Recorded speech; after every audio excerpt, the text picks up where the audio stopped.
Okay, hello everybody. Welcome to Korean Atlanta Mentorship. And in this video, I'm going to talk about why it's important to admit that you are poor, uh, and why it's okay to do so when you're actually poor, right? And I would say that there are two types of poor people. There's poor people who admit that they're poor, and then there's poor people who pretend they're not poor.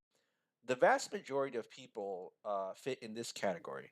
And I think as a former poor person, uh, I was in this category, and I think the reason that I was in this category is, believe it or not, I grew up in a rich neighborhood, right? So, um, I grew up in a rich neighborhood, and one of my friends, when I was like 16, 17, 18, he'd always take us to Vegas.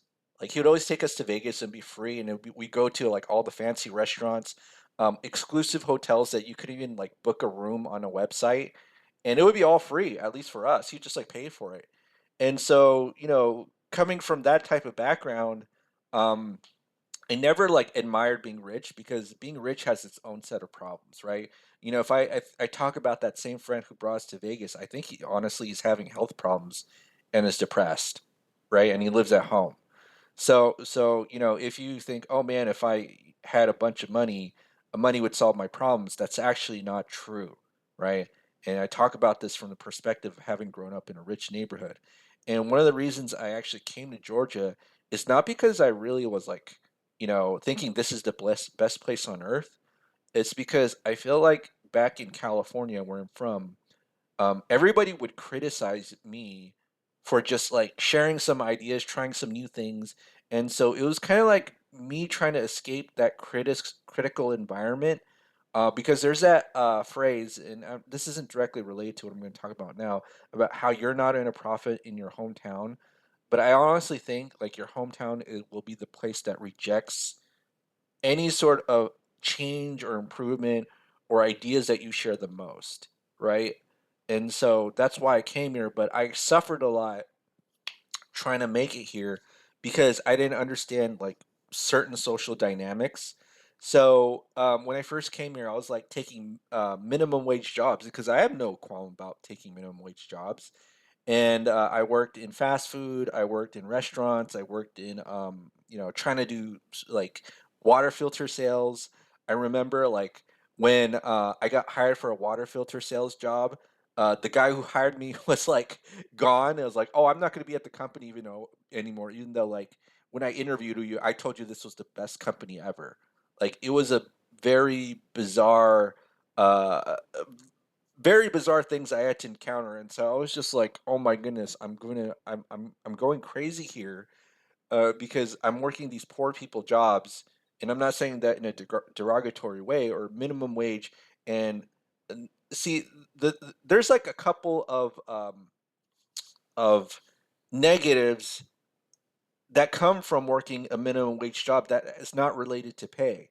The one of the things that I found out about society, and maybe I was just oblivious to this because I grew up in a rich neighborhood, is that society in general tends to treat people in those minimum wage jobs very poorly.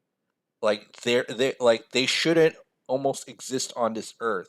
And that was like one of the most bizarre things that I was like, "Whoa, I didn't know people were like this." And there's a word to describe that, right? Look up the word rankism, right? So whenever I see people at those jobs working in a supermarket or working at fast food, and again, I don't eat fast food. I just feel sorry for them because it's like it's not I wanna treat you like you're awesome, but I know society as a whole is gonna treat you like you're trash, right?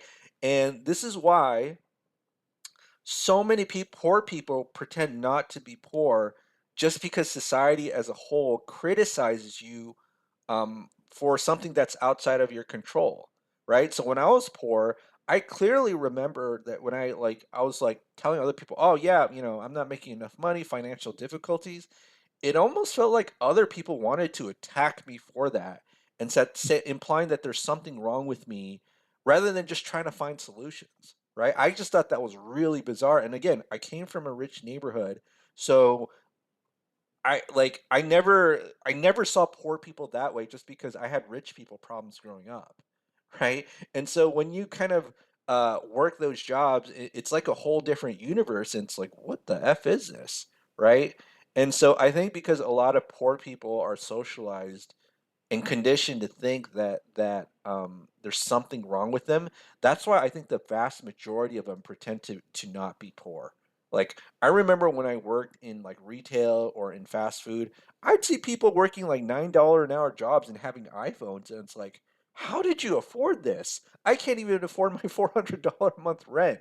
So why is it important that we admit that we are poor when we are actually poor? Is because we're going to try to find solutions and problems. Whereas if we pretend that we are not poor when we're actually poor, we're going to live in this delusional state. Um, but eventually everything's going to crumble, right? The house of cards is going to fall down, but so many people are like that. And I don't necessarily blame them because, again, if you're poor and that you admit that you're poor, most people will attack you. It's kind of a sad society that we live in. And, it's I don't like this is why like I wanted to become rich after because initially I never wanted to become rich because like I live in a rich neighborhood, too many problems being rich, so I'll idealize being poor, and then I didn't understand the part where people attack you for being poor even though it's out of your control, like you did something wrong, and so I was like, well, it looks like I gotta make money and be rich, right? And I think society as a whole has kind of changed as well just because of social media, Hollywood values. I don't know if you know this, but Georgia is like the film capital of the country. Hollywood is here. It's not in Hollywood. I don't know if you ever if noticed or knew that Atlanta is the Hollywood of the South because like almost all film and industry in the United States is probably filmed here. Like Cobra Kai, it's not in Los Angeles. Now, why am I talking about Hollywood? Is because I think, I see a lot of videos these days about people hating in Atlanta and or leaving after like 2 or 3 months. And I kind of completely understand where you're coming from. But the reason that so many people are like that here is I think there's just this fake it till you make it culture that I honestly think I don't think it was originally here. I'm going to be honest with you. So I think people who came here in the past 2 or 3 years, they're kind of shocked by it. But kind of like a frog in a boiling in a water, like I don't think the people here have noticed how it's changed because it was just so gradual, and then people almost became so Hollywood like. But me being from the Los Angeles area, I'm kind of used to it. And in fact, I don't really think it's that bad here just because in Los Angeles, like they've mastered that to the T. Like they've mastered fake it till you make it. So um, scamming is really like they take it at an A+ level in Los Angeles, so maybe in Atlanta they do it at a B level, and I'm not like, oh, I'm not surprised. Oh, that's just the course of normal business, right? But here it says on Atlanta, it's fake it till you make it brand of economics, and this is talking about the TV show. But again, this is related. The reason I talk about this is because this idea that you fake it till you make it is the reason why there are so many poor people out there who pretend not to be poor. But again, when you engage in this behavior, the reason that I say don't do that is because you're not going to look for solutions to your problems because you think you've already made it in life, right? And this is why even though here is not the most ideal situation because you're going to be attacked by other people for being poor by probably other poor people, you'll actually look for solutions, try a million things, and find what sticks in a wall, and then you'll eventually get out of it, right? Like I feel like I got so lucky in life, and I'll have a mortgage paid off in 3 years. But there's that phrase that says the harder you work, the luckier you get. Like I can't tell other people do exactly what I did because I'll be honest, I have no idea how I got here, right? I have no idea how I got from minimum wage making less than $20,000 to having a mortgage paid off in 3 years. I literally don't.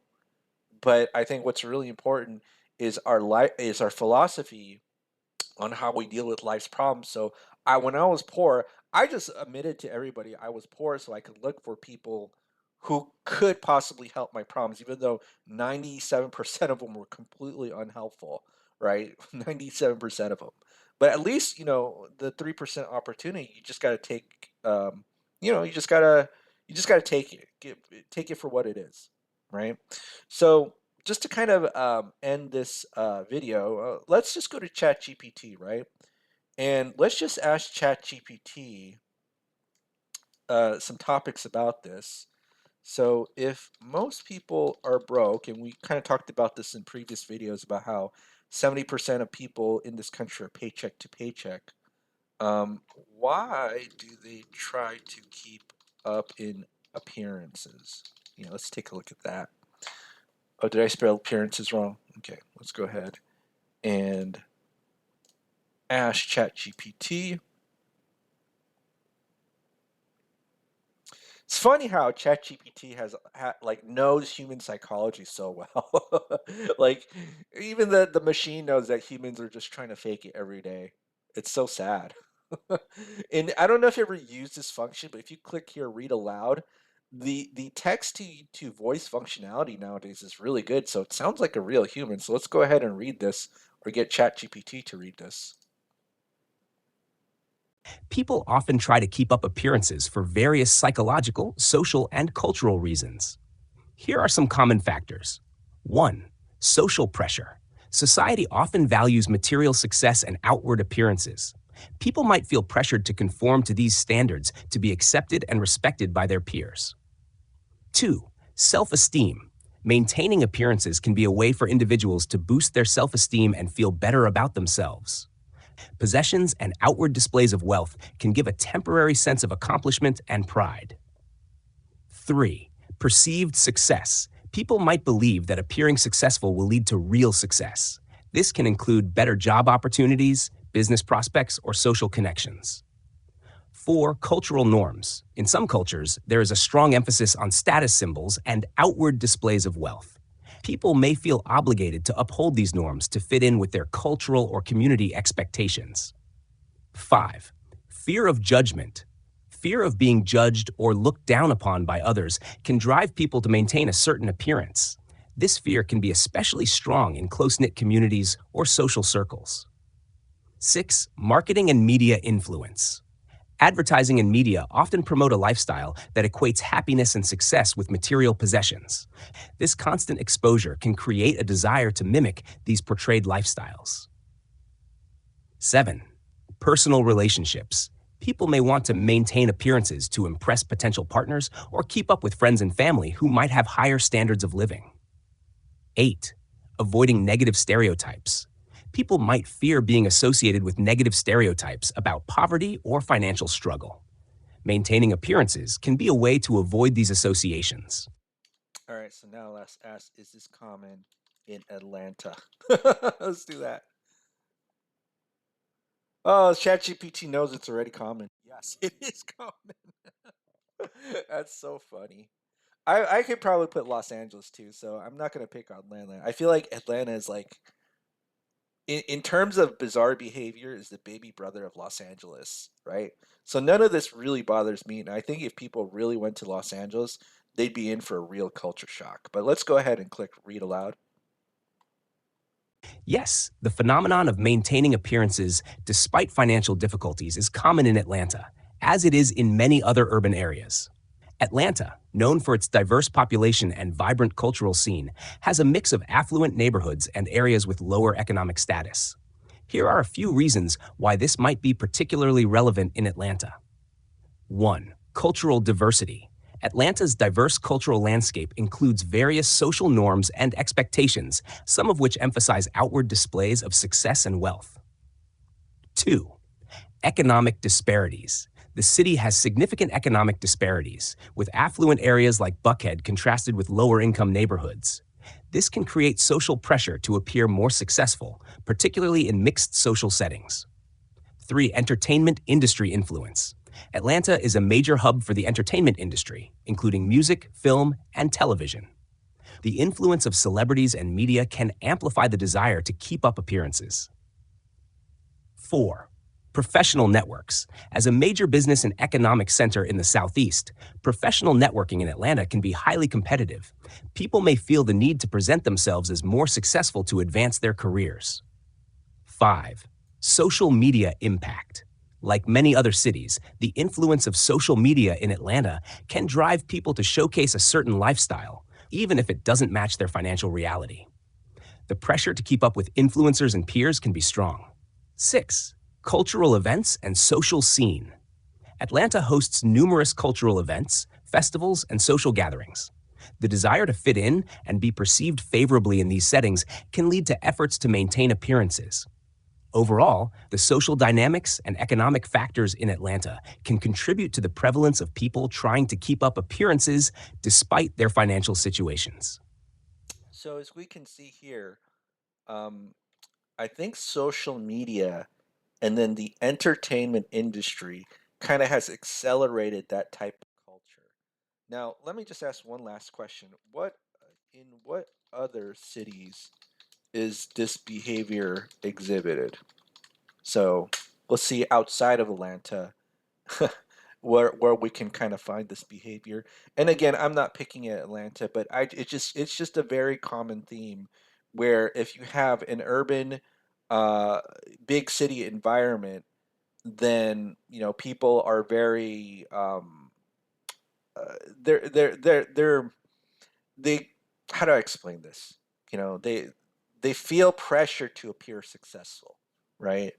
And so me being from the Los Angeles area, and I'm assuming I'm not surprised if Miami or New York City is like that.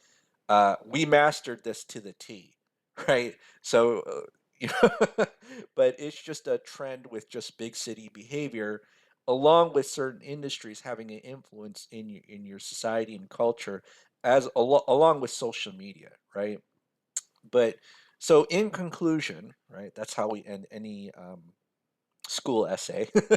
It's important to, if you're poor, to admit that you're poor, because you will find solutions to your problems even though you may be attacked for it and they may not be immediately apparent. So don't be like, if you're a poor person, don't be like the rest of the other poor people who just can't admit that they are not poor for the reasons that we discussed and just ChatGPT talked about.